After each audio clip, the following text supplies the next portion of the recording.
पूरी इंसानियत सैकड़ों टन भारी व्हेल्स के अंदर आ गई है। बाहर सिर्फ ओशन की दुनिया है, कोई जमीन नहीं।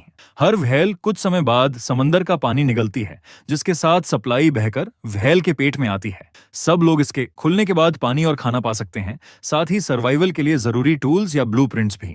व्हेल खतरनाक समुद्री जीवों को भी निगल लेती है, इसलिए इंसानों को सर्वाइव करने के लिए लगातार अपग्रेड होना पड़ेगा। व्हेल सीवीड खाती है। हर बार खाने पीने पर पेट में बहुत सारा समंदर का पानी आ जाता है। पानी के वापस जाने के बाद भारी मात्रा में सीवीड बच जाता है। इस समय व्हेल तैरना बंद कर देती है और पेट में मौजूद सीवीड को डाइजेस्ट कर सीवीड बहुत धीरे धीरे पेट के डाइजेशन पूल की तरफ बढ़ता है। क्योंकि मेरे पास एक चीट किल है जिससे मैं व्हेल के मन की आवाज सुन सकता हूँ, इसलिए मुझे पता चला कि अगर मैं खुद सीवीड को डाइजेशन पूल में फेंक दूं तो व्हेल का डाइजेशन प्रोसेस तेज हो जाएगा। व्हेल के तैरने का टाइम भी बढ़ जाएगा, इसलिए मुझे हर दिन दूसरों के मुकाबले ज्यादा सप्लाई मिलती है। लेकिन इस बार सीवीड ट्रांसपोर्ट करते वक्त एक एक्सीडेंट हो गया। मेरे हाथ पर पता नहीं किस चीज से एक लंबा कट लग गया। मैं घबराकर पीछे हट गया। फिर शेल के मांस से टकराने जैसी एक आवाज आई। क्योंकि मेरे हाथ से लगातार खून बह रहा था, मुझे जल्दी से इसे बैंडेज करने का सोचना था, इसलिए अपनी सांस रोककर मैं धीरे धीरे सीवीड के ढेर के पास गया। फाइनली मुझे उस अजीब जीव का असली रूप दिखा। वो एक बहुत बड़े साइज का जाइंट श्रिम्प था, जिसके सिर पर एक बहुत नुकीला स्पाइक था। मेरे हाथ पर पक्का उसी स्पाइक से कट लगा था, लेकिन वो ऐसा लग रहा था कि उसमें कोई अटैक करने की एबिलिटी नहीं। वो बस अपनी जगह पर लगातार उछल वक्त मेरा डर खत्म गया और मुझे बहुत गुस्सा आने लगा। अभी मेरे पास कोई मेडिकल सप्लाई नहीं थी। एक्शन हो गया तो मैं मारा जाऊंगा। मैंने गुस्से एक जोरदार लात मारकर उस जाइंट श्रिम्प को दूर फेंक दिया ताकि वो मुझे अपने स्पाइक से दोबारा घायल ना कर दे। फिर मैंने अपनी अंडरशर्ट से कपड़े का एक टुकड़ा फाड़ा और खून रोकने के लिए घाव पर एक सिंपल सी बैंडेज बांध ली। उसके बाद मैंने दोबारा सीवीड को डाइजेशन पूल की तरफ ले जाना शुरू किया। अब हर बार हाथ बढ़ाते हुए मैं बहुत केयरफुल हो गया था, क्योंकि मुझे डर था कि अंदर कोई दूसरा जाइंट श्रिम्प ना हो। जब सारा सीवीड शिफ्ट हो गया तो मैं सोचने लगा कि इस जाइंट श्रिम्प का क्या किया जाए। सच कहूं तो मैंने सोचा कि इसे सीधा लात मारकर डाइजेशन पूल में गिरा दूं, लेकिन मुझे उसके ऊपर का मजबूत शेल छोड़ने का मन नहीं कर रहा। अगर मैं उसे पूरा साबुत निकाल सकूं तो वो मेरे हाथ को प्रोटेक्ट करने के काम आ सकता है। फ्यूचर में अगर किसी खतरनाक जीव का सामना हुआ तो ये एक डिफेंस की तरह काम करेगा। और इसके सिर पर जो स्पाइक है उसका क्या इस्तेमाल हो सकता है, ये सोचकर मैंने उस जाइंट श्रिम्प को खत्म करने का फैसला किया। फिर मैंने सप्लाई बॉक्स से मिली एक लकड़ी उठाई, उसे सीधा श्रिम्प की तरफ जोर से फेंका और फिर उसके कमजोर सिर को निशाना बनाकर पूरी ताकत से अटैक किया। मुझे उसे मार गिराने में लगातार 10 मिनट तक अपने वेपन से मारना पड़ा। इसके बाद मैंने अपना एक पैर श्रिम्प की बॉडी पर रखा और दूसरे पैर से उसके सिर पर जोर से स्टंप किया। उसका नुकीला स्पाइक मेरे पैर से सीधा टूट गया। फिर मैंने उस स्पाइक को पकड़कर धीरे धीरे श्रिम्प का बाहरी शेल छीलना शुरू किया। क्रिस्टल की तरह ट्रांसपेरेंट श्रिम्प का मांस देखकर मैं लार निकल गया। मैंने मन में सोचा, काश मेरे पास आग होती तो कितना अच्छा होता। असल में मुझे कच्चा मांस खाने की आदत नहीं है, और वो भी इस अनजान दुनिया का कच्चा मांस, इसलिए मेरी इसे कच्चा खाने की हिम्मत नहीं हुई। तभी पेट की दीवार के अंदर का स्पेस हल्का हल्का कांपने लगा। मैं समझ गया कि व्हेल ने तैरना शुरू कर दिया है। श्रिम्प के मांस को सप्लाई बॉक्स में रखने के बाद मैंने अपनी बांग पर बंधी सिंपल सी बैंडेज को देखा, जिससे अब खून रिसने लगा था। मुझे पता था कि इतना सिंपल ट्रीटमेंट पक्का काम नहीं करेगा, इसलिए मैंने सिस्टम इंटरफेस पर वर्ल्ड ट्रेड चैनल खोला ताकि देख सकूं कि कोई खून रोकने वाली मेडिकल सप्लाई ट्रेड कर रहा है या नहीं। लेकिन अभी ज्यादातर लोग सिर्फ खाना एक्सचेंज करने का तरीका ढूंढ रहे हैं। इससे मैं बहुत टेंशन में आ गया। किस्मत से काफी देर बिना हार माने ढूंढने के बाद फाइनली मुझे एक मेडिकल आइटम के ट्रेड का मैसेज दिखा। एक मेडिकल बैंडेज के बदले 3 ब्रेड। मेडिकल आइटम वाकई में जान बचाने वाली चीज है। First come first. सर, मैंने अपनी भौहें सिकोड़ी और खुद से बड़बड़ाया, 3 ब्रेड? ये तो बहुत बड़ा स्कैम है।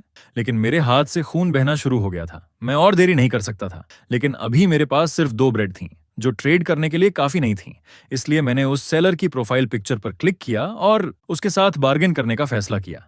मैंने मैसेज किया, दोस्त, 3 ब्रेड कुछ ज्यादा ही है, क्या एक से काम चल सकता है? सामने वाले ने तुरंत रिप्लाई किया, नहीं, ये जान बचाने वाली चीज है। तुम खुद ट्रेड चैनल पर देख लो, क्या कोई और मेडिकल सप्लाई ट्रेड कर रहा है? क्या हुआ भाई, क्या तुम घायल हो? मैं उसे सच नहीं बताना चाहता था ताकि वो ओवरचार्ज ना करे, इसलिए मैंने रिप्लाई किया, ऐसा नहीं है, बस मुझे खतरों का पहले से ही अंदाजा रहता है, इसलिए मैं एडवांस में तैयारी करना पसंद करता हूं। उसने जवाब दिया, सही कहा भाई, तुम्हारी बात में दम है। तो फिर मैं अपनी मेडिकल बैंडेज ट्रेड नहीं करूंगा, मैं इसे इमरजेंसी के लिए बचा कर रखूंगा।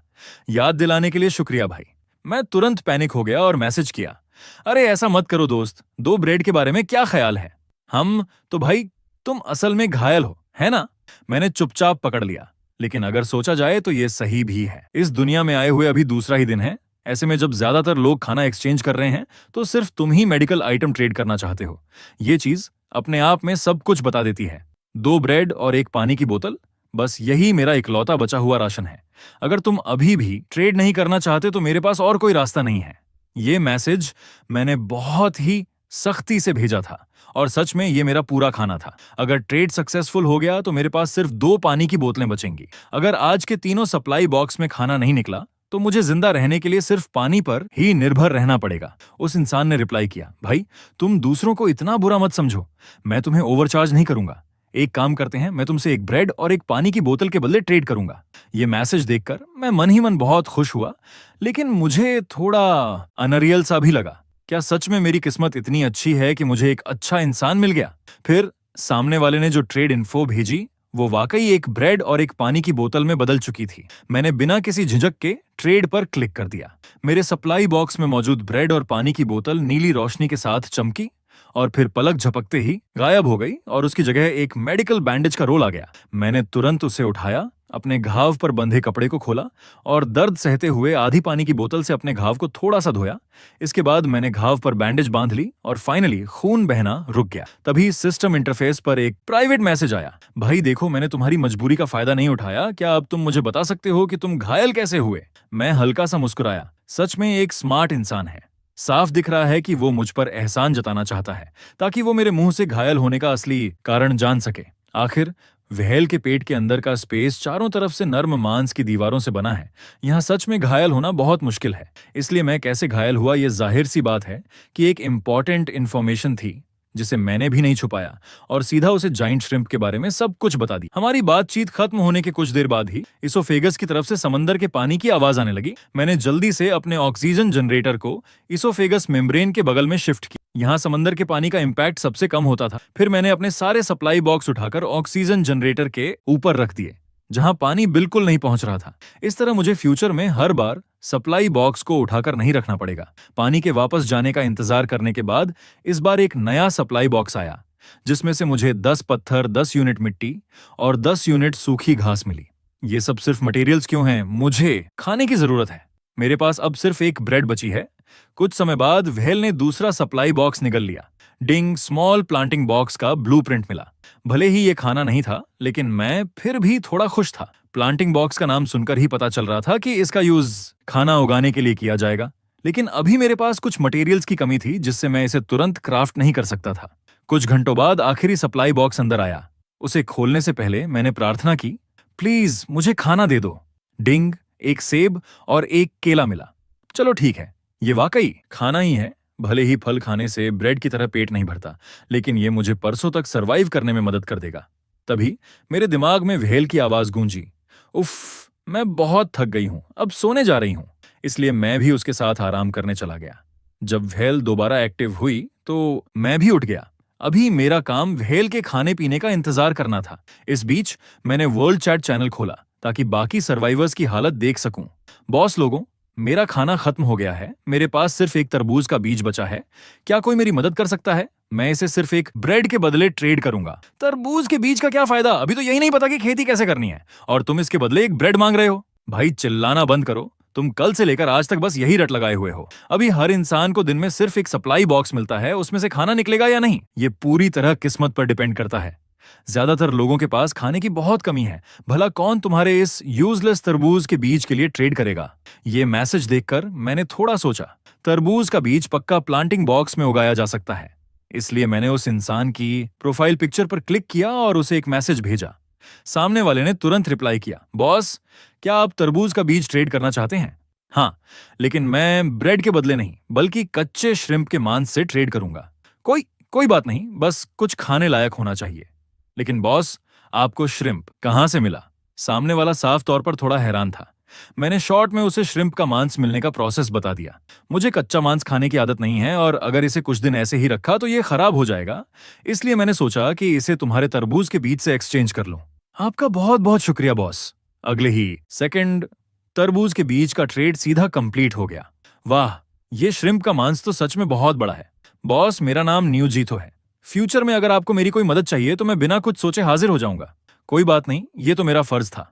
ऐसे ही थोड़ी फॉर्मेलिटी करने के बाद मैंने सिस्टम इंटरफेस बंद कर दिया। कुछ समय बाद व्हेल ने खाना पीना शुरू कर दिया। मैंने भी सीवीड ट्रांसपोर्ट करने की तैयारी की। जाइंट श्रिम्प के दोबारा अटैक के डर से आज मैंने कल जो श्रिम्प का शेल निकाला था उसे अपने हाथ पर डिफेंस के लिए पहन लिया। उसके बाद हर बार सीवीड शिफ्ट करने से पहले मैं बहुत सावधानी से सीवीड के ढेर को थोड़ा हिलाकर चेक करता था, और बिल्कुल वैसा ही हुआ। इस दौरान मुझे 3 जाइंट श्रिम्प्स मिले जो कल से भी ज्यादा थे, लेकिन मेरे पास वो तेज स्पाइक था, इसलिए इस बार उन्हें खत्म करने का प्रोसेस बहुत आसान रहा। कुछ ही देर बाद आज का पहला सप्लाई बॉक्स पेट की दीवार के स्पेस में आ गिरा और मुझे लोहे के डिब्बे में पैक पीचेस का कैन मिला, जिससे मैं मन ही मन बहुत खुश हुआ। ये बुरा नहीं है, इसमें शुगर लेवल काफी हाई है जो बहुत सारी एनर्जी दे सकता है। खुशी खुशी दूसरे सप्लाई बॉक्स का इंतजार करते हुए न्यू जीथो ने मुझे एक मैसेज भेजा, बॉस क्या आपके पास वो स्पाइक श्रिम्प का मांस और है? मैं थोड़ा हैरान रह गया। तुम्हें कैसे पता कि उस जाइंट श्रिम्प का नाम स्पाइक श्रिम्प है? इलस्ट्रेटेड डिक्शनरी में दिया है, मैंने भी इसे बस गलती से ही देखा। मैंने तुरंत इलस्ट्रेटेड डिक्शनरी खोली और सच में उसमें एक नए जीव की इंफॉर्मेशन ऐड हो गई थी। कोई शक नहीं कि ये हमेशा सीवीड में छुपे रहते हैं, तो इनका खाना सीवीड ही है। लेकिन अगले ही पल मेरे दिमाग में एक डाउट आया, कुछ तो गड़बड़ है। तो फिर बाकी लोगों को स्पाइक श्रिम्प्स क्यों नहीं मिले?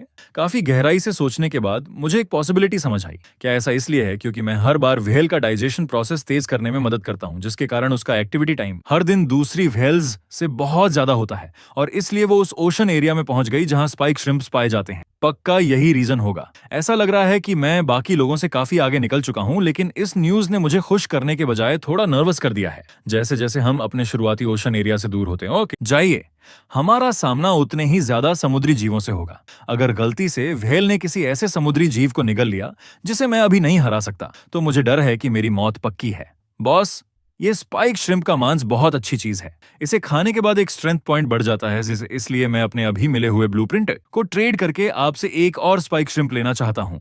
ये मैसेज देखकर मैं तुरंत चौंक गया। स्पाइक श्रिम्प का मांस खाने से एक एट्रीब्यूट पॉइंट भी बढ़ता है। तुम्हें कौन सा ब्लूप्रिंट मिला है? स्पाइक्ड हेलमेट नाम का एक डिफेंस इक्विपमेंट ब्लूप्रिंट है। शायद ये स्पाइक श्रिम्प के शेल का यूज करके बनता है। मैं मन फिर से खुश हो गया। ये तो बहुत बढ़िया चांस है ना? बिल्कुल मेरे काम की चीज। एक डिफेंस इक्विपमेंट ब्लूप्रिंट खुद चलकर मेरे पास आ गया। इसके बाद मैंने बिना किसी झिझक के ट्रेड सिलेक्ट किया और तुरंत उसे चेक किया। स्पाइक्ड हेलमेट बनाने के ब्लूप्रिंट के लिए 3 साबुत स्पाइक श्रिम्प शेल्स और 5 कपड़े के टुकड़ों की जरूरत थी, और श्रिम्प के शेल्स मेरे पास बिल्कुल पूरे, बस मेरे पास कपड़े के टुकड़ों की कमी थी। इसलिए मैंने डिसाइड किया कि पहले देख लूं कि आज के सप्लाई बॉक्स से क्या मिलता है। अगर मुझे कपड़े के टुकड़े नहीं मिले तो मैं ट्रेड चैनल पर जाकर 5 टुकड़ों के लिए ट्रेड कर लूंगा। उसके बाद मैंने सप्लाई बॉक्स से स्पाइक श्रिम्प के मांस का एक टुकड़ा निकाला और उसे टेस्ट करने की सोची। हैरानी की बात थी कि इसका टेस्ट बिल्कुल भी बुरा नहीं था।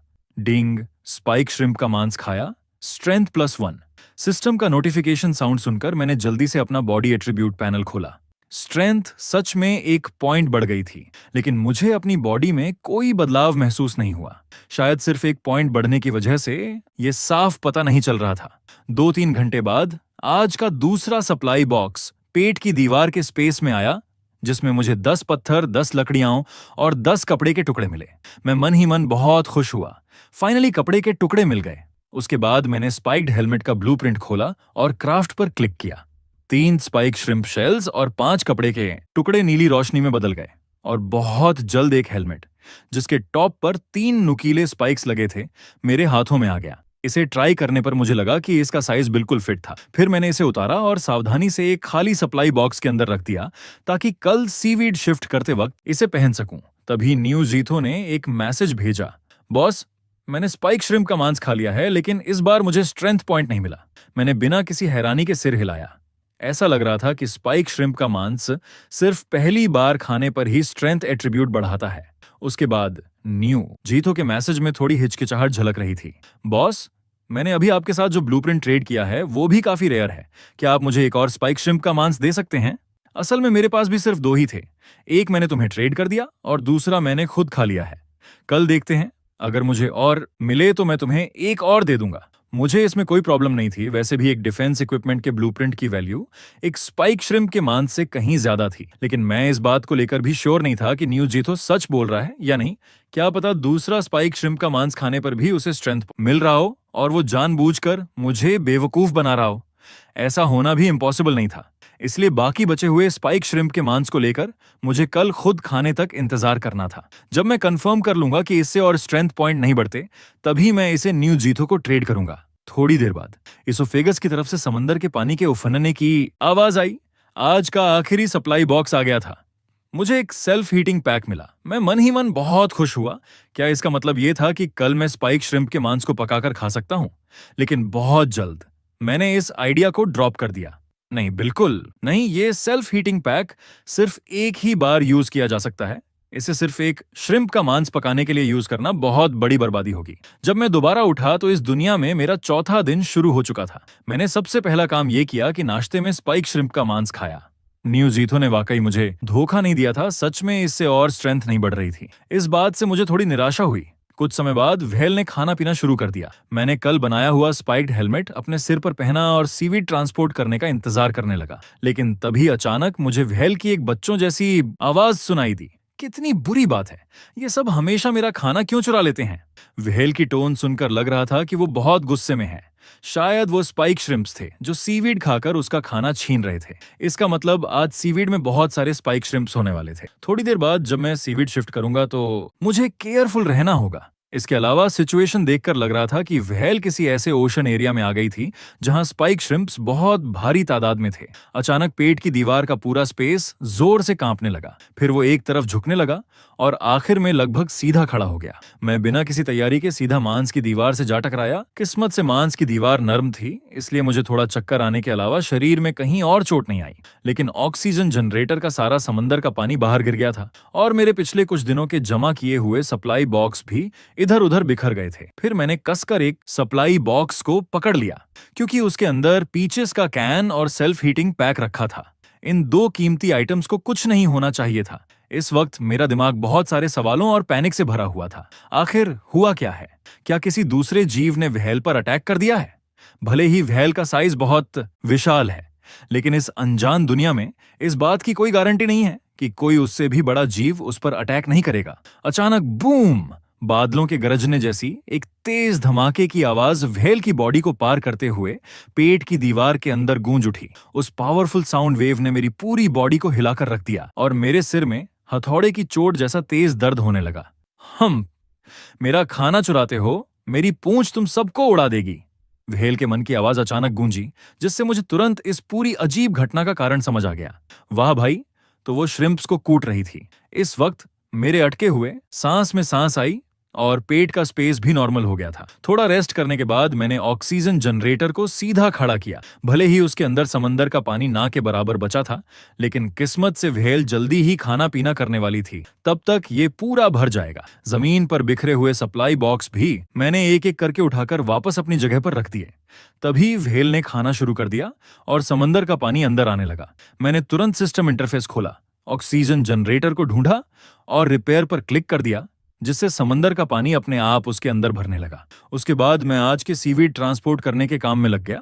साथ ही मैं इस बात का भी ध्यान रख रहा था कि कहीं स्पाइक श्रिम्प मुझे घायल ना कर दे।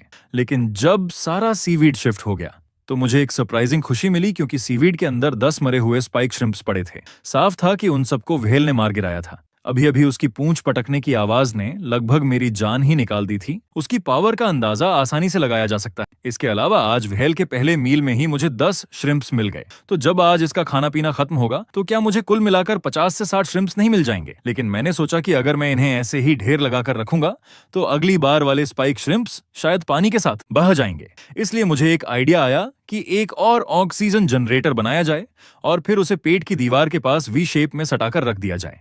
बीच के उस ट्रायंगल वाले एरिया का यूज स्पाइक श्रिम्प्स रखने के लिए किया जा सकता था। एक एक्स्ट्रा ऑक्सीजन जनरेटर बनाने में कोई नुकसान नहीं था। वैसे भी मेरे पास बहुत सारे मटेरियल्स थे। बहुत जल्द दूसरी बार का खाना पीना शुरू हो गया। मैंने स्पाइक श्रिम्प्स को कोने में जमा कर दिया और अपनी बॉडी से समंदर के पानी के इम्पैक्ट को रोका। फिर ऑक्सीजन जनरेटर का ब्लूप्रिंट खोलकर सक्सेसफुली दूसरा जनरेटर बना लिया। इसके बाद उसे अपने प्लान के मुताबिक वी शेप में सेट किया, जिसने बिल्कुल सही तरीके से उन 10 स्पाइक श्रिम्प्स को अंदर घेर लिया। और अभी इस दुनिया में मेरा चौथा दिन चल रहा था। जब व्हेल खा पी रही थी तो पेट में बहकर आने वाले समंदर के पानी में कुछ मीटर लंबा एक अनजान जीव दिखाई दिया। और भी बुरी बात यह थी कि फ्लैशलाइट की बैटरी ठीक इसी वक्त खत्म हो गई। पेट के अंदर के स्पेस में कोई लाइट नहीं बची थी और वो पूरी तरह से घुप अंधेरे में डूब गया। अगले ही सेकंड वो अनजान जीव पानी से बाहर उछला और सीधा मेरी तरफ झपटा। मैं अपनी आंखें पूरी तरह से फाड़कर सब कुछ साफ देखने की कोशिश करने लगा, लेकिन सब बेकार था। उस अनजान चीज का डर अंधेरे में और भी ज्यादा बढ़ गया था। अचानक क्रैक, मेरे सिर पर किसी चीज से जोर की टक्कर हुई। ऐसा लगा जैसे किसी जीव के पंजों ने मेरे स्पाइक्ड हेलमेट पर बहुत जोर से खरोंच मारा हो, जिससे किसी नुकीली चीज के रगड़ने की आवाज आई। भयानक डर से मेरी पूरी बॉडी सुन्न पड़ गई और मेरा बायां हाथ कांपते हुए स्पाइक को पकड़ने लगा। मैं लगातार खुद को शांत रहने के लिए बोल रहा था। तभी अचानक मुझे महसूस हुआ कि किसी चीज ने मेरी गर्दन को जकड़ लिया है। वो चिपचिपा और फिसलन भरा एहसास पल भर में मेरे रोंगटे खड़े कर गया। घुप अंधेरे माहौल की वजह से मैंने अपने आप ही मान लिया कि वो किसी बहुत बड़े मॉन्स्टर का टेंटेकल है और अगले ही पल वो कसने लगा। मुझे तुरंत सांस लेने में प्रॉब्लम होने लगी और मेरे चेहरे पर खून जमने लगा। मौत के इतने करीब होने के एहसास ने पलक झपकते ही मेरे अंदर एड्रेनालाइन रश ला दिया। मेरा डर और बॉडी का सुन्नपन आधे से ज्यादा तुरंत गायब हो गया और उसकी जगह एक भयंकर गुस्से ने ले ली। स्टैब! मैंने पूरी ताकत से अपना बायां हाथ घुमाया और उस चीज में स्पाइक घोंप दिया। मुझे इस बात की भी परवाह नहीं थी कि गलती से स्पाइक मेरी ही गर्दन में ना लग जाए। उस अनजान मॉन्स्टर ने तुरंत एक कान फाड़ देने वाली चीख मारी और मुझे रियलाइज हुआ कि वो आवाज असल में मेरे सिर के ऊपर से आ रही थी। इसलिए मैंने अपने दाएं हाथ से पागलों की तरह ऊपर की तरफ स्पाइक घुमाना शुरू कर दिया और बहुत जल्द उस जीव को काटकर अलग करने में कामयाब हो गया। कटा हुआ हिस्सा पागलों की तरह तड़प रहा था और बहुत सारा बदबूदार लिक्विड मेरे चेहरे पर आ गया और अगले ही पल मेरी गर्दन में लिपटी हुई वो चीज भी नीचे गिर गई। थोड़ी देर बाद वो पूरी तरह शांत हो गया, लेकिन उसके पंजे अभी भी मेरे स्पाइक्ड हेलमेट पर कसकर चिपके हुए थे। इस वक्त एड्रेनालाइन का असर खत्म हो चुका था और फिर से वापस आए डर ने मुझे पूरी तरह जकड़ लिया था, जिससे मेरी कुछ भी करने की हिम्मत नहीं हो रही थी। मैंने समंदर का पानी पूरी तरह से वापस जाने तक इंतजार किया और फिर हिम्मत जुटाकर फ्लैशलाइट को चार्ज करने के लिए उसे क्रैंक किया। जैसे ही लाइट जली, मैंने देखा कि उस जीव के कटे हुए शरीर का एक हिस्सा ऑक्सीजन जनरेटर पर गिरा हुआ था और उसमें से नीचे खून टपक रहा था। फिर मैंने अपना हेलमेट उतारा तो देखा कि एंकर के शेप के 4 नुकीले दांत मेरे हेलमेट में कसकर धंसे हुए थे। इस जीव का पूरा रूप देखकर मेरी पीठ पर ठंडे पसीने छूट गए। इसने मेरे सिर को नहीं चबाया था। ये पूरी तरह से मेरी अच्छी किस्मत थी, क्योंकि ये हेलमेट उस मॉन्स्टर के नुकीले दांतों को बिल्कुल भी नहीं रोक पाया था। मैं सिर्फ इसलिए सेफ था क्योंकि हेलमेट के टॉप पर मौजूद 3 स्पाइक्स की वजह से मॉन्स्टर के दांतों और हेलमेट के मेन पार्ट के बीच थोड़ा गैप बन गया था, इसलिए मेरा हेलमेट पूरी तरह से नहीं फटा। मैं अभी भी डरा हुआ था और मन ही मन सोच रहा था कि न्यू जीतो ने वाकई मेरी जान बचा ली। इसके बाद मैंने सिस्टम इंटरफेस पर इलस्ट्रेटेड डिक्शनरी वाला सेक्शन खोला और मुझे सच में वो मॉन्स्टर मिल गया। हेयर हेड वॉर्म, बॉडी की लंबाई 2 से 3 मीटर, डाइट में खून, इंट्रोडक्शन, जाइंट जीवों की बॉडी में रहने वाला पैरासाइट। इसके नुकीले दांत एक एडल्ट इंसान के सिर को आसानी से कुचल सकते हैं। इसके दांतों से टूल्स बनाए जा सकते हैं। ये इंट्रोडक्शन पढ़ने के बाद मैं और भी ज्यादा डर गया। इस बार मैं सिर्फ अपनी अच्छी किस्मत की वजह से बच गया था, क्योंकि मुझे स्पाइक्ड हेलमेट का ब्लूप्रिंट जल्दी मिल गया था और मैंने उसे बना भी लिया था। अचानक इसोफेगस की तरफ से समंदर के पानी के उफनने की आवाज आई। मुझे याद आया कि व्हेल ने अभी तक अपना खाना पीना खत्म नहीं किया था, इसलिए मैंने जल्दी से हेलमेट पर फंसे हेयर हेड वॉर्म के सिर को निकाला, उसे ऐसे ही एक तरफ फेंक दिया और फिर अपना हेलमेट वापस पहन लिया। इसके अलावा मैं ऑक्सीजन जनरेटर के ट्रायंगल वाले स्पेस से बाहर नहीं निकला। किस्मत से व्हेल का खाना खत्म होने तक मुझे कोई और हेयर हेड वॉर्म नहीं मिला। फिर मैं बाहर निकला और सीवीड और स्पाइक श्रिम्प्स को शिफ्ट करना शुरू किया। इस दौरान मैं हर थोड़ी देर में फ्लैशलाइट को चार्ज करता रहा, ताकि किसी इमरजेंसी के लिए उसमें काफी बैटरी बची रहे। अंधेरे में उस अनजान जीव का सामना करने का वो एक्सपीरियंस मैं सच में दोबारा फील नहीं करना चाहता था। आधे घंटे बाद मैंने सारा सीवीड डाइजेशन पूल में शिफ्ट कर दिया था और हेयर हेड वॉर्म की लाश को भी उसी में फेंक। थोड़ा कैलकुलेट करने पर मुझे आज टोटल 58 स्पाइक श्रिम्प्स मिले थे, जिनमें से 8 अभी भी जिंदा थे और उन पर व्हेल ने अटैक नहीं किया था, इसलिए उनके शेल्स बिल्कुल साबुत थे, जिन्हें स्पाइक्ड हेलमेट बनाने के लिए यूज किया जा सकता था। बाकी बचे 50 श्रिम्प्स के शेल्स बहुत बुरी तरह से टूटे हुए थे, जो अब किसी काम के नहीं थे। इसलिए मैंने डिसाइड किया कि मैं थोड़ी देर बाद ट्रेड चैनल पर उन्हें ट्रेड कर दूंगा। इसके बाद मैंने सिस्टम इंटरफेस खोला, न्यू जीतो की प्रोफाइल पिक्चर पे क्लिक किया और सीधा उसे 3 स्पाइक श्रिम्प सेंड कर दी और साथ ही एक नया बना हुआ स्पाइक्ड हेलमेट भी दे दिया। थोड़ी देर बाद आज का पहला सप्लाई बॉक्स आ गया। डिंग! 11 आयरन ओर, 11 कॉपर ओर और 10 यूनिट रेत मिली। मैं थोड़ा हैरान था कि मुझे मेटल ओर्स भी मिल सकते हैं। इसके बाद मैं स्पाइक श्रिम्प का मांस ट्रेड करने वाला था, बाकी सर्वाइवर्स के साथ। रफली कैलकुलेट करूं तो आज मेरा इस दुनिया में चौथा दिन था। बाकी सर्वाइवर्स को हर दिन सिर्फ एक ही सप्लाई बॉक्स मिल रहा था। सिस्टम की तरफ से पहले दिन दिए गए बॉक्स को मिलाकर उनके पास अभी टोटल 5 सप्लाई बॉक्स थे और मेरे तेज किए गए डाइजेशन की वजह से मेरी व्हेल के तैरने की दूरी हर दिन बाकी लोगों के मुकाबले लगभग 3 गुना ज्यादा थी। मुझे स्पाइक श्रिम्प दूसरे दिन ही मिल गए थे, इसलिए थोड़ा हिसाब लगाने पर मेरा अंदाजा था कि आज किसी ना किसी को स्पाइक श्रिम्प पक्का मिल जाएंगे। ये सोचते ही मैंने तुरंत वर्ल्ड चैट चैनल खोला और सच में देखा कि कुछ लोग इसके बारे में डिस्कस कर रहे थे। वाह भाई, क्या तुम लोगों ने कई दर्जन सेंटीमीटर बड़ा जाइंट श्रिम्प देखा है? लेकिन नीचे डाउट करने वाले लोग ज्यादा थे। भाई, क्या तुम भूख की वजह से इल्यूजन देख रहे हो? साफ था कि अभी सिर्फ कुछ ही लोगों को स्पाइक श्रिम्प मिले थे, इसलिए मेरे अंदर थोड़ी जल्दबाजी होने लगी क्योंकि कुछ ही दिनों में बाकी सर्वाइवर्स को भी ये मिलने लगेंगे और तब स्पाइक श्रिम्प्स की वैल्यू बहुत कम हो जाएगी। इसलिए मैंने बिना ज्यादा सोचे तुरंत अपने पास मौजूद 50 स्पाइक श्रिम्प्स को 5 अलग अलग ट्रेड मेथड्स में तरीकों में बांट दिया और उन्हें ट्रेड चैनल पर डाल दिया। हर ट्रेड मेथड में 10 श्रिम्प्स थे। पहला टाइप था एक ब्लूप्रिंट के बदले एक स्पाइक श्रिम्प।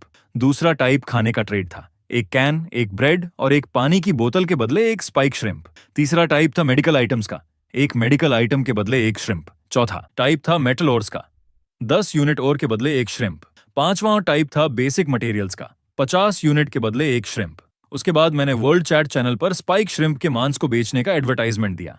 ट्रेड चैनल पर आप देख सकते हैं कि स्पाइक श्रिम्प का मांस खाने से एक स्ट्रेंथ पॉइंट बढ़ सकता है। मेरे पास लिमिटेड क्वांटिटी में अवेलेबल है, फर्स्ट कम फर्स्ट सर्व। मेरा मैसेज जाते ही चैनल पर हड़कंप मच गया। कुछ लोगों ने मुझ पर डाउट किया तो कुछ लोग डिस्कस करने लगे, क्या तुम ज्यादा गेम खेलकर पागल हो गए हो? 1-2 पॉइंट बढ़ने का क्या मतलब है? पता नहीं लोग बेवकूफ हैं या नहीं, लेकिन तुम पक्का बेवकूफ हो। सिस्टम इंटरफेस में एक कैरेक्टर डेटा पैनल है, तो उसका क्या मतलब है अगर तुम पॉइंट्स नहीं बढ़ा सकते? इस तरह बहुत से लोग सोचने लगे कि उन्हें मुझसे ट्रेड करना चाहिए या नहीं, या फिर मेरे 5 ट्रेड मेथड्स में से कौन सा ज्यादा फायदेमंद है। बहुत जल्द दूसरे सर्वाइवर्स ने भी मेरे साथ ट्रेड करना शुरू कर दिया। कुछ ही देर में मैंने 43 श्रिम्प्स सक्सेसफुली ट्रेड कर लिए थे। बाकी बचे 7 श्रिम्प्स ब्लूप्रिंट्स के बदले ट्रेड करने के लिए थे। साफ था कि इससे पता चलता है कि ब्लूप्रिंट्स कितने रेयर हैं। इसके अलावा ज्यादातर लोग जिन्हें ब्लूप्रिंट्स मिलते हैं वो पक्का उसे पहले अपने यूज के लिए रखना चाहेंगे। 3 घंटे बाद हर व्हेल ने दूसरा सप्लाई बॉक्स निकल लिया था, लेकिन अभी भी किसी ने ब्लूप्रिंट ट्रेड नहीं किया था। इसलिए मैंने हार मानकर सोचा, चलो इन 7 श्रिम्प्स को भी बेसिक मटेरियल्स के लिए ट्रेड कर देता हूं। फिर मैंने आराम से अपना दूसरा सप्लाई बॉक्स खोला। डिंग, 3 पानी की बोतलें मिली। अपने ट्रेड किए हुए इतने सारे सप्लाईज को देखकर मैं मुस्कुराया और बड़बड़ाया, ये भी बुरा नहीं है, भले ही मेरे पास अब पानी की कोई कमी नहीं थी। इसके बाद मैंने उन 3 ब्लूप्रिंट्स को चेक किया जिन्हें मैंने ट्रेड किया था, wooden foundation blueprint, iron dagger blueprint and spiked leg armour blueprint. मेरा सारा ध्यान तुरंत स्पाइक्ड लेग आर्मर ब्लूप्रिंट पर गया। ऐसा लग रहा था कि ये और स्पाइक्ड हेलमेट एक ही इक्विपमेंट सेट का हिस्सा थे, बस मुझे नहीं पता था कि मैं पूरा सेट इकट्ठा कर पाऊंगा या नहीं। इसके बाद मैंने सीधे तीनों ब्लूप्रिंट्स यूज कर लिए। वुडन फाउंडेशन ब्लूप्रिंट के लिए 20 लकड़ियां चाहिए थीं और आयरन डैगर ब्लूप्रिंट के लिए एक लोहे की कील और एक लकड़ी चाहिए थी। मैं हैरान था, लोहे की कील कहां से मिलेगी? ऐसा लग रहा था कि मैं जल्दी डैगर नहीं बना पाऊंगा। स्पाइक्ड लेग आर्मर ब्लूप्रिंट के लिए 8 स्पाइक श्रिम्प शेल्स और 10 कपड़े के टुकड़े चाहिए थे। भले ही मेरे पास अभी सिर्फ 5 श्रिम्प शेल्स थे, लेकिन शायद मैं इसे कल तक बना लूंगा। ब्लूप्रिंट्स देखने के बाद मैंने ट्रेड से मिले खाने को चेक किया। 10 लोहे के डिब्बों में पैक खाना, 10 ब्रेड्स और 10 पानी की बोतलें। कुछ समय के लिए मुझे खाने की टेंशन लेने की जरूरत नहीं थी। मेडिकल आइटम्स में ज्यादातर मेडिकल बैंडेज थे और एक एंटी इन्फ्लेमेटरी दवा का डिब्बा था। मुझे टोटल 100 मेटल ओर्स मिले थे, 50 आयरन ओर और 50 कॉपर ओर और आखिर में 500 बेसिक मटेरियल्स। फिर मैंने सोचा कि एक वुडन फाउंडेशन बनाकर देखूं कि ये कैसा दिखता है। मैंने ब्लूप्रिंट खोला और बिल्ड पर क्लिक किया। मेरे सामने 4 लकड़ी के खंभों पर टिका एक फ्लैट सरफेस बन गया। मैं खुशी से चिल्ला उठा, इसकी ऊंचाई एकदम सही है, ये समंदर के पानी में नहीं डूबेगा। अब मुझे हर दिन कई बार समंदर के पानी में भीगने की जरूरत नहीं पड़ेगी। पिछले कुछ दिनों से मैं लगातार गीला और चिपचिपा फील कर रहा था और वो फीलिंग बहुत बुरी थी। अपनी खुशी के बाद मुझे थोड़ा डर भी लगा कि कहीं ये वुडन फाउंडेशन कमजोर तो नहीं है, क्या ये समंदर के पानी में बह तो नहीं जाएगा। इसलिए मैंने इसे जोर से धक्का देकर टेस्ट किया, लेकिन ऐसा लगा जैसे फाउंडेशन के चारों लकड़ी के खंभे पेट की दीवार से ही जुड़े हों, वो बिल्कुल भी नहीं हिले। इसके बाद मैंने 6 वुडन फाउंडेशंस बनाकर उन्हें एक 2x3 का प्लेटफॉर्म बना दिया और फिर अपने सारे सप्लाई बॉक्स उस प्लेटफॉर्म पर रख दिए। अब मुझे सप्लाई बॉक्स के पानी में बह जाने की टेंशन नहीं थी। फिर मुझे याद आया कि क्या वो स्मॉल प्लांटिंग बॉक्स का ब्लूप्रिंट पहले इसलिए काम नहीं कर रहा था क्योंकि मेरे पास कोई फाउंडेशन नहीं था। ये सोचते ही मेरी आंखें चमक उठी। मैंने तुरंत स्मॉल प्लांटिंग बॉक्स को बिल्ड करने पर क्लिक किया और जैसा सोचा था वो सक्सेसफुली बन गया। फिर मैंने स्मॉल प्लांटिंग बॉक्स में तरबूज का बीज बो दिया। बस प्रॉब्लम ये थी कि यहाँ कोई धूप नहीं आती थी, इसलिए मुझे नहीं पता था कि तरबूज को पकने में कितना टाइम लगेगा। इसके बाद मेरे पास करने को कुछ नहीं था, तो मैं सीधे उस सूखे वुडन प्लेटफॉर्म पर लेटकर आराम करने लगा। 3 घंटे बाद तीसरा सप्लाई बॉक्स आया। पानी वापस जाने का इंतजार करने के बाद मैंने कूदकर सप्लाई बॉक्स खोला। डिंग! टाइटन लेवियाथन की ग्रोथ फूड इलस्ट्रेटेड डिक्शनरी का एक हिस्सा मिला। मैं मोटे तौर पर अंदाजा लगा सकता था कि इस डिक्शनरी का काम ऐसे खाने के बारे में बताना था जिससे व्हेल की ग्रोथ तेज हो सके। हालांकि एक दिन में सिर्फ एक ही हिस्सा मिलता है, इसलिए अभी इसका कोई फायदा नहीं था। अगले दिन जब व्हेल ने खाना पीना शुरू किया तो मैं भी फाउंडेशन पर उठ गया। कल हेयर हेड वॉर्म के अटैक को याद करते हुए मैं तुरंत फाउंडेशन के सबसे अंदर वाले हिस्से में चला गया ताकि वो मुझे पानी में ना खींच ले। सावधानी से आसपास देखने पर मुझे पानी में हेयर हेड वॉर्म के तैरने का कोई निशान नहीं दिखा, जिससे मुझे तुरंत चैन की सांस मिली। लेकिन बहुत जल्द एक और अनएक्सपेक्टेड सरप्राइज आ गया। पानी में 2 चमकते हुए पॉइंट्स दिखाई दिए। ऐसा लगा जैसे पानी के अंदर से 2 आंखें मुझे घूर रही हों। पानी वापस जाने पर वो लाइट सोर्स पानी की सतह पर आ गए, जो कि 2 चमकने वाले गोल जीव थे। मैं सावधानी से उनके पास गया। फिर मैंने अपनी कमर से स्पाइक निकाला और उन्हें थोड़ा हिलाकर देखा तो उनकी चमक धीरे धीरे कम होने लगी। मैंने बिना सोचे समझे कुछ कदम पीछे लिए, ये सोचकर कि कहीं ये उन जीवों का कोई अटैक करने का तरीका ना हो, लेकिन वो मुझ में इंटरेस्टेड नहीं लग रहे थे। उन्होंने बस अपने नीचे के 4 टेंटिकल्स से खुद को एडजस्ट किया और फिर उनकी डिम हुई बॉडी दोबारा चमकने लगी। मैं खुद को ये सोचने से नहीं रोक पाया कि आखिर ये कौन से जीव हैं, और मैंने तुरंत इलस्ट्रेटेड डिक्शनरी खोली। सनलाइट स्फीयर वॉर्म, बॉडी की लंबाई 10 सेंटीमीटर, डाइट में खून, रेटिंग एक ग्लो करने वाला पैरासाइट जो बिना किसी अटैकिंग एबिलिटी के है। इसे शायद लाइट करने के लिए यूज किया जा सकता है। मैं थोड़ा हैरान रह गया। ये फिर से एक पैरासाइट था, लेकिन ये हेयर हेड वॉर्म से कहीं ज्यादा प्यारा था। तभी अचानक मुझे एक बात याद आई। इसका नाम सनलाइट स्फीयर वॉर्म है। क्या इसका मतलब ये तरबूज के बीज को धूप दे सकता है? ये सोचकर मेरी एक्साइटमेंट रोकने से भी नहीं रुक रही थी। मैंने सावधानी से उसे जमीन से उठाया और देखा कि खून ना पी पाने की वजह से उसके चारों टेंटिकल्स पागलों की तरह हिल रहे थे और उसकी चमक भी तेजी से डिम होने लगी थी। फिर मैं उस जगह गया जहां स्मॉल प्लांटिंग बॉक्स रखा था और सनलाइट स्फीयर वॉर्म को पेट की दीवार के पास रख दिया। उसके चारों टेंटिकल्स तुरंत दीवार पर चिपक गए और खून चूसते ही वो फिर से चमकने लगा। मैंने मन ही मन प्रार्थना की कि ये काम कर जाए और इससे तरबूज का बीज अंकुरित हो जाए। मैंने दूसरे सनलाइट स्फीयर वॉर्म को भी पकड़कर वहीं रख दिया। थोड़ी देर बाद व्हेल का पहला मील खत्म हो गया। इस बार मुझे हेयर हेड वॉर्म जैसा कोई अटैक करने वाला जीव नहीं मिला। सिर्फ 5 स्पाइक श्रिम्प्स मिले थे, जिन्हें मैंने तुरंत खत्म कर दिया। इसके बाद सीवीड शिफ्ट करके मैंने वर्ल्ड चैट चैनल खोला, ये जानने के लिए कि बाकी सर्वाइवर्स की अभी क्या सिचुएशन है। और जैसा मैंने सोचा था, ज्यादातर लोगों को स्पाइक श्रिम्प्स मिल चुके थे। और इससे भी बुरी एक खबर थी, किसी ने नोटिस कर लिया था और एक थ्योरी दी थी कि क्या सीवीड को डाइजेशन पूल में शिफ्ट करने से व्हेल के तैरने की स्पीड बढ़ाई जा सकती है। ये बात सामने आते ही वर्ल्ड चैनल पर लोग पागलों की तरह डिस्कस करने लगे। इससे मुझे तुरंत खतरे का एहसास होने लगा। अगर बाकी लोगों को भी इस तरीके का पता चल गया तो मेरा सारा एडवांटेज खत्म हो जाएगा।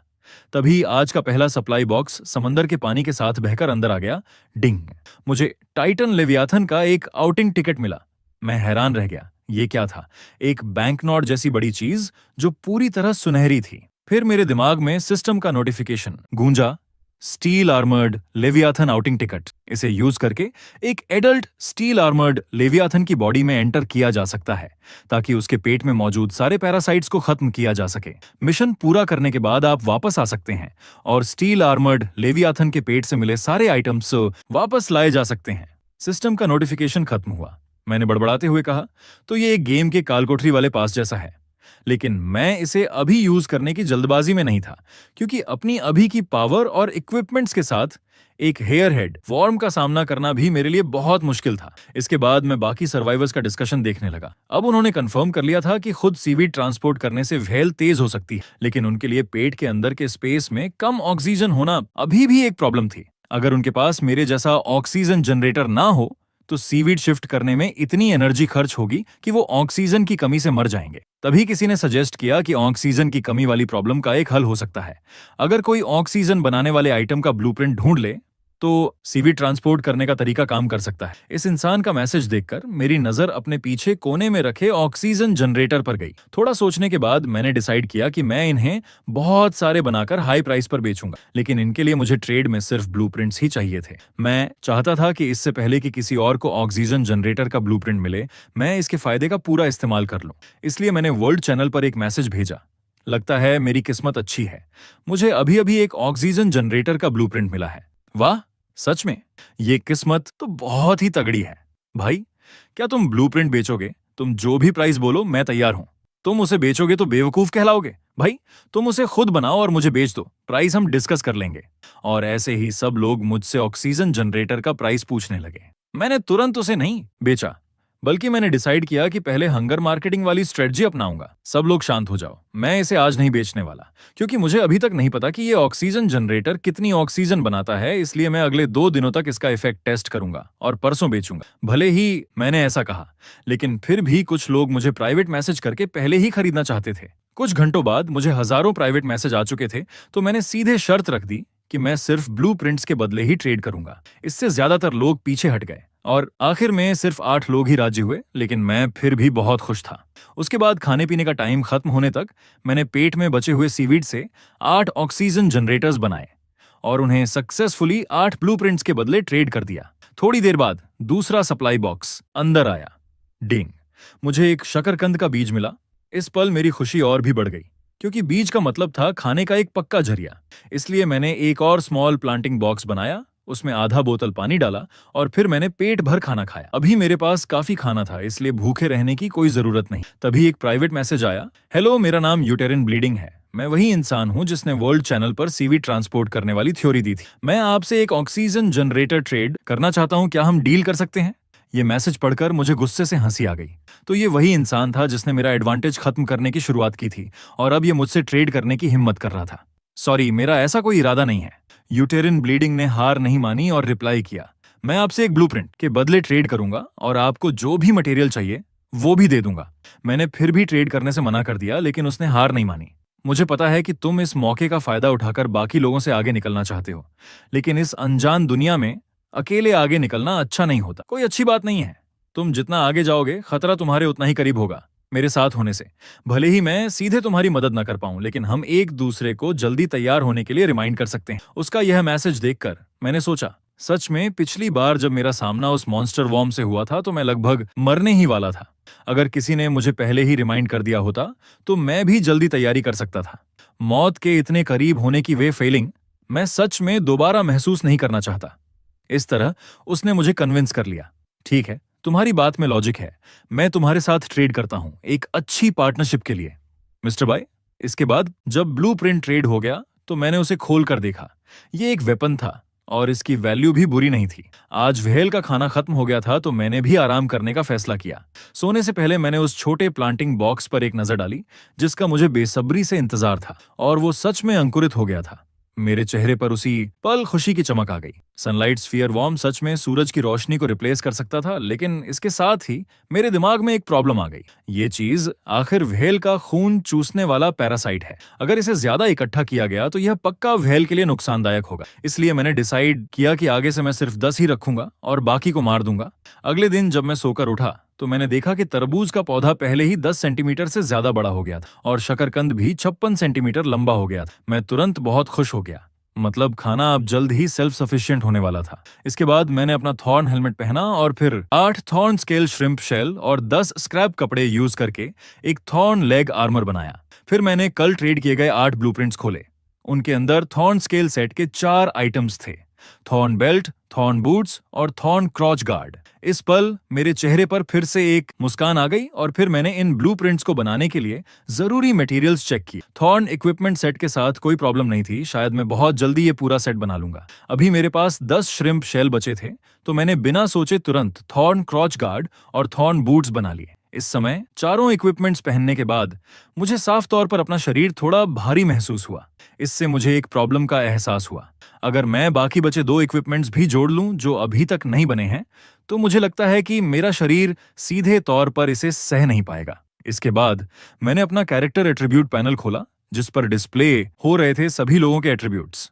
नॉर्मल वैल्यू 10 थी और मेरी स्ट्रेंथ साफ तौर पर थोड़ी कमजोर थी। दूसरे शब्दों में, अगर मैं पूरा इक्विपमेंट सेट आराम से पहनना चाहता हूं तो मुझे अपनी स्ट्रेंथ एट्रीब्यूट को बढ़ाने का कोई तरीका खोजना होगा। एक रफ कैलकुलेशन करने पर मुझे कम से कम अपनी स्ट्रेंथ को 15 पॉइंट्स तक बढ़ाना होगा। थोड़ी देर बाद समुद्र का पानी अंदर आया। आज का पहला सप्लाई बॉक्स आने ही वाला था कि अचानक पानी के नीचे कुछ तेजी से दौड़ा और पानी की सतह पर बुलबुलों की एक लाइन बन गई।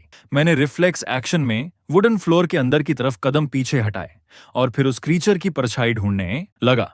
इस समय मेरे चेहरे के एक्सप्रेशन बहुत सीरियस थे। मुझे लगा था कि व्हेल के सिर्फ खाने के टाइम ही समुद्री जीवों के अंदर आने का चांस होता है, लेकिन अब ऐसा लग रहा था कि जब व्हेल सप्लाई बॉक्स निकलती है तब भी कोई क्रीचर अंदर आ सकता है। लेकिन किस्मत से ऐसा लगा कि उस चीज का मुझ पर अटैक करने का कोई इरादा नहीं था। इसके बजाय वो इस तंग जगह से जल्द बाहर निकलने के लिए बेताब था। थोड़ी देर बाद समुद्र का पानी पूरी तरह से पीछे हट गया और मैंने देखा कि जमीन पर 1 मीटर लंबी एक रोशनी की लकीर लगातार उछल रही थी। कुछ ही देर बाद जब लगा कि इसकी पूरी ताकत खत्म हो गई है तो वो रोशनी धीरे धीरे मध्यम हो गई। इसलिए मैं बहुत संभल कर उसके पास गया और उसे उठा लिया। ये ज्यादा भारी नहीं था, लगभग 10 से 15 किलो के आसपास।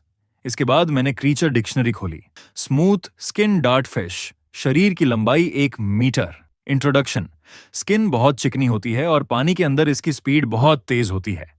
अगर इससे टक्कर हो जाए तो हल्के में हड्डियों और लिगामेंट्स को नुकसान हो सकता है और सीरियस केसेस में इंटरनल ऑर्गन्स डैमेज हो सकते हैं। इसका मीट टाइट और बाउंस बैक करने वाला होता है और मछली की स्किन डाइविंग सूट बनाने के काम आ सकता है। इसे पढ़कर मुझे लगा कि मैं लकी हूँ। खुशकिस्मती से मैंने पहले ही एक फाउंडेशन बना लिया था। अगर मैं पानी के अंदर इससे टकरा जाता तो अंजाम क्या होता मैं सोच भी नहीं सकता। इसके अलावा मुझे ये भी पता चला कि इस मछली को खाया जा सकता है, बस ये नहीं पता कि ये थॉर्न श्रिम्प की तरह एट्रीब्यूट्स बढ़ा सकती है या नहीं।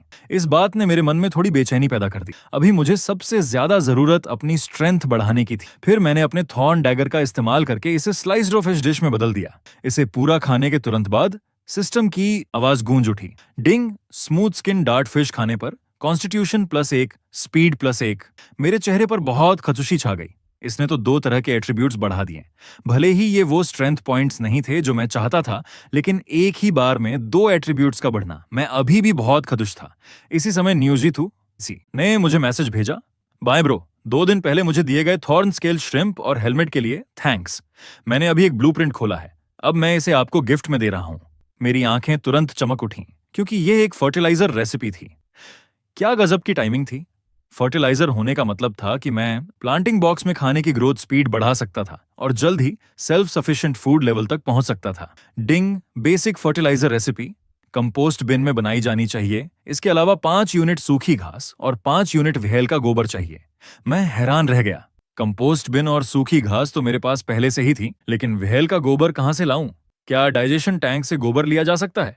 ये सोचते हुए मुझे अचानक पहले मिला वो मैन्योर स्कूप का ब्लूप्रिंट याद आ गया और मैं तुरंत समझ गया कि मैन्योर स्कूप का इस्तेमाल पक्का डाइजेशन टैंक से व्हेल का गोबर निकालने के लिए होता है। इसके बाद मैंने बिना सोचे तुरंत इसे बनाने के लिए 5 यूनिट लकड़ी का इस्तेमाल किया, फिर कंपोस्ट बिन में 5 यूनिट सूखी घास डाली और डाइजेशन टैंक के पास जाकर उसमें मैन्योर स्कूप डाल दिया। जब मैंने उसे बाहर निकाला तो उसके सिरे पर मौजूद राउंड ट्यूब में हरे रंग का गाढ़ा लिक्विड भरा हुआ था। ये पक्का व्हेल का गोबर ही था। फिर मैंने वह सारा का सारा